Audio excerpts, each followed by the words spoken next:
WBSSC group সির সিলেবাসটা তোমরা লক্ষ্য করো। দেখো সিলেবাসের জেনারেল অ্যাওয়ারনেসের 9 নম্বর পয়েন্টটি দেয়া আছে স্পোর্টস, এবং গ্রুপ ডির সিলেবাসটা তোমরা লক্ষ্য করো। দেখো 4 নম্বর পয়েন্টে দেয়া আছে sports recent achievements in the field of sports in India. অর্থাৎ এই গ্রুপ সি এবং গ্রুপ ডির উভয়েরই সিলেবাসের এই স্পোর্টস পার্টটি খুবই একটি গুরুত্বপূর্ণ পার্ট। আজকে আমরা এই স্পোর্টসের কিছু গুরুত্বপূর্ণ প্রশ্নোত্তর নিয়ে তোমাদের সঙ্গে আলোচনা করব। নমস্কার বন্ধুরা, গোল্ডেন এডুকেশন ওয়ার্ল্ডে সকলকে স্বাগত জানাচ্ছি। চলো তাহলে ভিডিওটি দেখে নেই। ভিডিওটি ভালো লাগলে, উপকারে আসলে লাইক করে দেবে, আর চ্যানেলে যদি নতুন এসে থাকো চ্যানেলটিকে সাবস্ক্রাইব করে দিবে। প্রথম প্রশ্ন দেখে নাও, 2025 সালের আইপিএল চ্যাম্পিয়ন। এখানে উত্তর হবে এ রয়্যাল চ্যালেঞ্জার্স বেঙ্গালুরু। পরের প্রশ্ন, 2025 সালের আইএসএল চ্যাম্পিয়ন। এখানে উত্তর হবে এ মোহনবাগান সুপার জায়ান্ট। পরের প্রশ্ন, 2025-এর সন্তোষ ট্রফি চ্যাম্পিয়ন। এখানে উত্তর হবে এ পশ্চিমবঙ্গ। এই সন্তোষ ট্রফি অথবা সিনিয়র পুরুষ জাতীয় ফুটবল চ্যাম্পিয়নশিপ ফিফার সাথে সম্পর্কের কারণে একে ফিফা সন্তোষ ট্রফিও বলা হয়ে থাকে। পরের প্রশ্ন, 2025-এ রঞ্জি ট্রফি চ্যাম্পিয়ন। এখানে উত্তর হবে বি বিদর্ভ।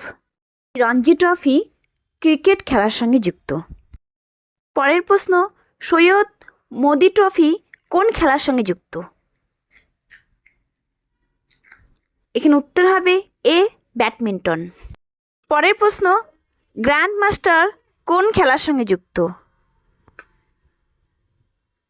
এখানে উত্তর হবে সি দাবা। পরের প্রশ্ন, ভারতের প্রথম গ্র্যান্ড মাস্টার কে? এখানে উত্তর হবে সি বিশ্বনাথন আনন্দ।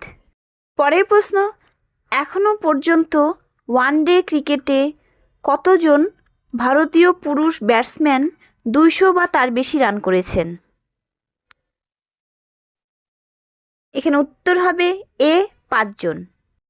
পরের প্রশ্ন, একদিনের ক্রিকেটে একটি ইনিংসে সর্বোচ্চ রান কোন ভারতীয়র?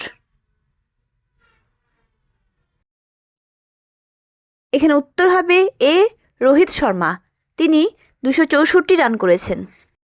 পরের প্রশ্ন, টেস্ট ক্রিকেটে এক ইনিংসে কোন ভারতীয় রান সর্বোচ্চ? এখানে উত্তর হবে সি বীরেন্দ্র সেহবাগ। পরের প্রশ্ন, মেরি কম কোন খেলার সঙ্গে যুক্ত? এখানে উত্তর হবে বি বক্সিং। পরের প্রশ্ন, মানু ভাকের কোন খেলার সঙ্গে যুক্ত? এখানে উত্তর হবে এ শুটিং। মানু ভাকের একজন ভারতীয় ক্রীড়া শুটার। তিনি 2018 সালের আইএসএসএফ বিশ্বকাপে ভারতের প্রতিনিধিত্ব করেন এবং 2টি স্বর্ণপদক জয় করেন। পরের প্রশ্ন, দীপিকা কুমারী কোন খেলার সঙ্গে যুক্ত? এখানে উত্তর হবে সি তীরন্দাজি। পরের প্রশ্ন, ভারতীয় ফুটবল দলের বর্তমান কোচ কে? এখানে উত্তর হবে এ খালিদ জামিল। পরের প্রশ্ন, ভারতীয় ক্রিকেট দলের বর্তমান কোচ কে? এখানে উত্তর হবে সি গৌতম গম্ভীর। পরের প্রশ্ন, কোন ভারতীয় প্রথম অলিম্পিকে পদক পান? এখানে উত্তর হবে এ কেডি যাদব।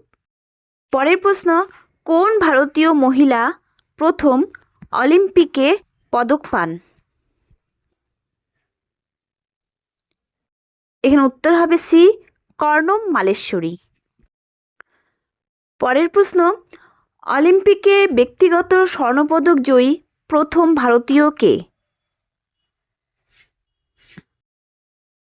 এখানে উত্তর হবে সি অভিনব বিন্দ্রা।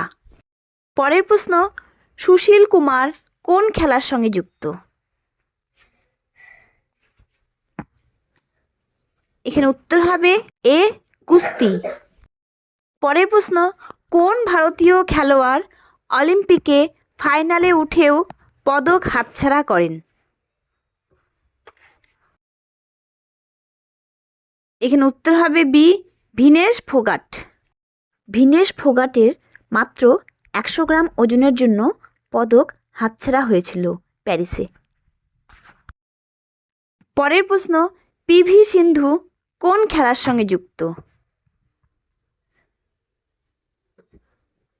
এখানে উত্তর হবে এ ব্যাডমিন্টন। পরের প্রশ্ন, মহেশ ভূপতি কোন খেলার সঙ্গে যুক্ত?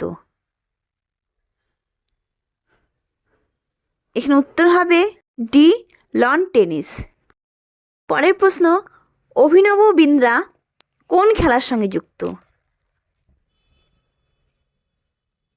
এখানে উত্তর হবে বি শুটিং। পরের প্রশ্ন, নীরজ চোপড়া কোন অলিম্পিকে স্বর্ণপদক জেতেন? এখানে উত্তর হবে বি টোকিও। পরের প্রশ্ন, নীরজ চোপড়া কোন খেলার সঙ্গে যুক্ত? এখানে উত্তর হবে সি জ্যাভলিন থ্রো। পরের প্রশ্ন, নীরজ চোপড়ার বাড়ি কোথায়? এখানে উত্তর হবে এ হরিয়ানা। দেখো, এই প্রশ্নটি কিন্তু খুবই একটি গুরুত্বপূর্ণ প্রশ্ন। এই প্রশ্নটি কোনো এক পরীক্ষাতেও এসেছিল। পরের প্রশ্ন, ভারতের হকি দল সর্বশেষ কোন অলিম্পিকে স্বর্ণপদক জয়লাভ করেছিলেন? এখানে উত্তর হবে সি মস্কো। 1964 সালে মস্কোতে বাসুদেবন ভাস্করনের নেতৃত্বে জয়লাভ করেছিল। পরের প্রশ্ন, ভারতের সর্বশেষ কমনওয়েলথ গেমস কবে হয়েছিল?